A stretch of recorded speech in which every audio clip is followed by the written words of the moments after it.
วันหนึ่งนะครับที่เรามานั่งกันอยู่หน้าร้านคลองถมเครื่องเชื่อมศูนย์ซ่อมซื้อขายแลกเปลี่ยนเครื่องมือช่าง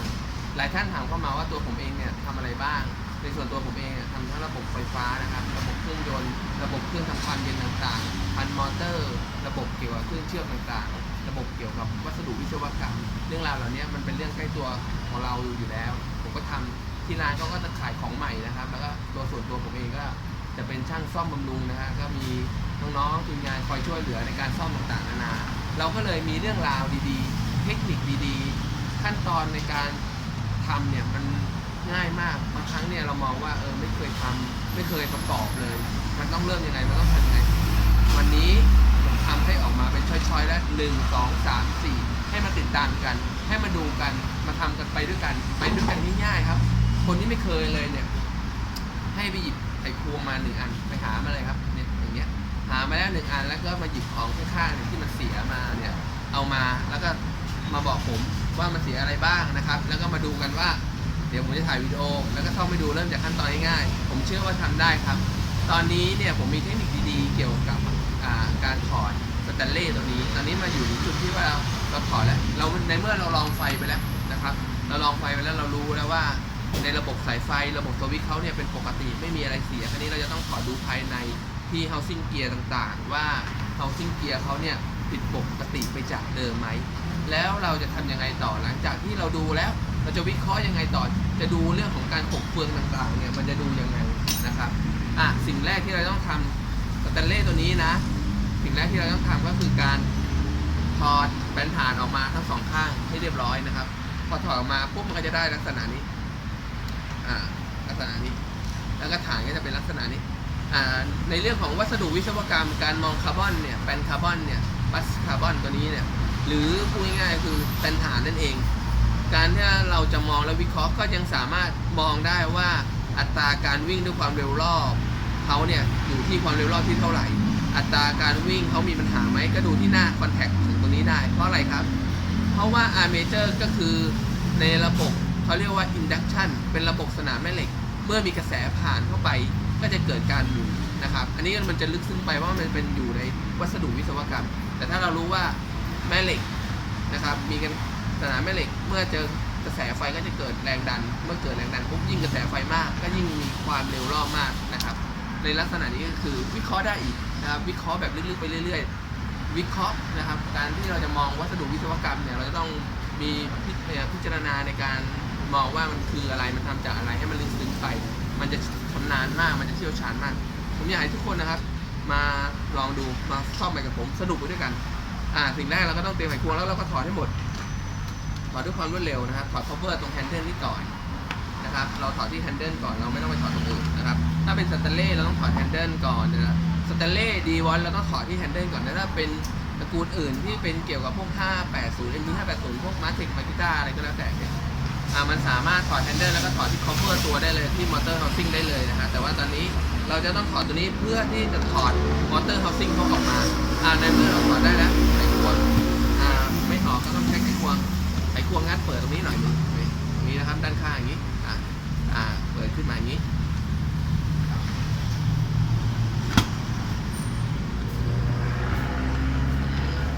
เราก็ค่อยเปิดขึ้นมาไม่ต้องงัดแรงนะครับสิ่งเขาหักเราก็จะได้ลักษณะนี้นะครับเราก็จะได้เปิดมาอย่างนี้เราก็จะเห็นอย่างนี้ก่อนที่เราจะทำการถอดหรือทำการรื้อเนี่ยเราต้องมั่นใจว่าในระบบไฟฟ้าเนี่ยเราถอดปลั๊กเรียบร้อยแล้วเราอย่าเสียปลั๊กและซ่อมโดยเด็ดขาดอันตรายถึงชีวิตนะครับแต่ก็ไม่เป็นไรถ้าเรามีเพื่อนร่วมงานอยู่ข้างลองดูว่าไม่ตายเพราะว่าถ้าเราทำในระบบไฟฟ้ามันก็อาจจะสะดุ้งนิดหน่อยครั้งหนึ่งผมก็เคยโดนไฟดูดนะฮะแต่ว่าไม่เป็นไรนิดแต่ก็อย่าไปให้มันอันตรายแก่ตัวเองเลยดีกว่าครับถอดปลั๊กแล้วเราก็ซ่อมเสร็จแล้วเนี่ยในเรื่องของสายไฟที่เรามองเนี่ยมันไม่มีนะครับมันไม่เสียสายไฟในระบบไฟเนี่ยเขาเข้ามาเป็นปกตินะครับสวิตช์ก็ใช้งานได้เป็นปกติคราวนี้เราจะต้องมามองในเรื่องของมอเตอร์ housing ภายในที่อยู่ในนี้แล้วก็อาร์เมเจอร์ต่างๆนะครับไปถึงเรื่องเกียร์เพราะฉะนั้นสิ่งสำคัญที่สุดที่เราต้องถอดก็คือตัวมอเตอร์ housing ตัวนี้เราก็จะต้องถอดน็อตที่มันหลบเราอยู่นี้ข้างในนี้คืออยู่ข้างในนี้อยู่นี้นะครับน็อตมันจะหลบเราอยู่ตรงนี้มีอยู่2ตัวตรงนี้กับตรงนี้อยู่ข้างในนี้มันจะหลบเราต้องถอดตัวแฮนเดิลตัวนี้ออกก่อนถ้าเราไม่ถอดได้ไหมไม่ได้นะครับต้องถอดนะครับเราถอดออกมา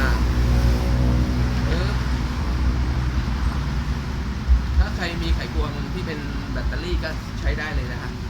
มันก็เร็วดีเหมือนกันแต่ถ้า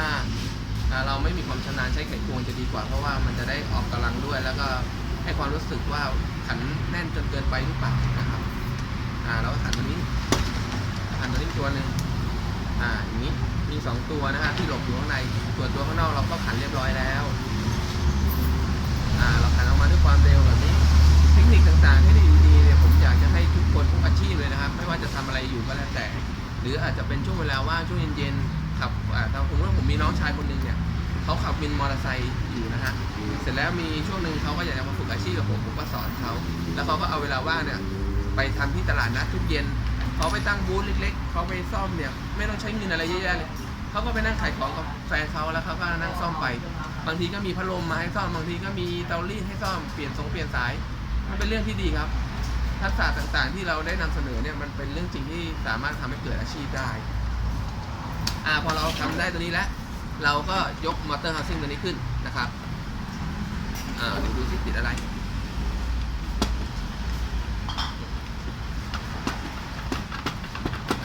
พนักงานแสดงว่า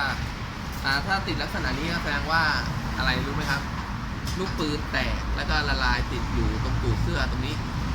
นะครับอันนี้ต้องใช้กำลังหน่อยแล้ว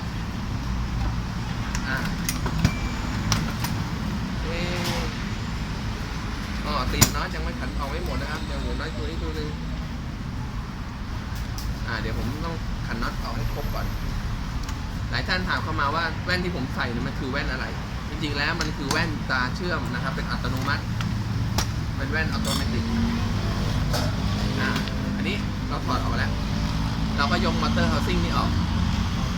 นี่ก็จะเป็นออกมาในลักษณะนี้นะครับเราก็มาทำการเป่าฝุ่นแล้วก็มาวิเคราะห์กันที่หลังในเรื่องของฟิวคอยที่เราได้แล้วชุดมอเตอร์เฮาซิ่งนะครับเราก็จะได้หน้าตาประมาณนี้เราก็จะเห็นนะอาร์เมเจอร์ที่เขาวิ่งหัวคอมนะครับหัวคอมมิวตัวนี้แล้วก็มาตรวจเช็คดูตรวจเช็คลูกปืนทีนี้ที่ขนาดผมยังไม่ได้ตรวจเช็คนะก็เห็นแล้วว่าเขาโยกมากนั่นแปลว่าอะไรครับแบริ่งเขาเสียแล้วทีนี้เวลาจะทำการเปลี่ยนเนี่ยเวลาเราลื้อขนาดนี้แล้วเราก็โอเวอร์ฮอลใหม่ไปเลยเปลี่ยนให้ครบไปเลยไม่ว่าจะเป็นแบริ่งตัวบนแบริ่งตัวล่างนะครับเฮาซิ่งเกียร์ต่างๆก็ดีนะครับเทคนิคต่างๆเรื่องราวดีๆต่างๆเนี่ยเรานำเสนอกันแบบตรงไปตรงมาเป็นเรื่องจริงนำ1 2 3 4 5ผมจะไม่ทำเรื่องยาวๆนะผมจะทำเป็นบุลเลต์พอยต์ทำง่ายๆเป็นเรื่องราวสั้นๆแล้วก็พูดถึงในเรื่องของวัสดุวิศวกรรมต่างๆให้ตีแผ่ไปลึกๆเราอย่ามองไปว่ามันเป็นแค่เครื่องมือตัวหนึ่งให้มองไปลึกๆว่ามันคือวัสดุที่เขาผลิตมาจากอะไรนะครับโลหะมีกี่ประเภทนะฮะมีโลคาร์บอนมีเดียมคาร์บอนไฮคาร์บอนสตีลอะไรก็แล้วแต่นะครับแล้วก็มองลึกๆไปนะครับเทคนิคดีๆของช่างเนี่ยอย่าลืมว่าการที่เราจะเป็นช่างที่ดีที่สุดเนี่ยสิ่งแรกที่เราควรจะต้องมีความขยันอดทนซื่อสัตย์ถูกต้องและก็ปลอดภัยนะครับใครที่ชอบก็กดไลค์กดแชร์ใครที่ชอบก็กดติดตามกันไปวันนี้ผมไก่กลโลหะเทคนิคกรุงเทพขอตัวไปก่อนครับสวัสดีครับ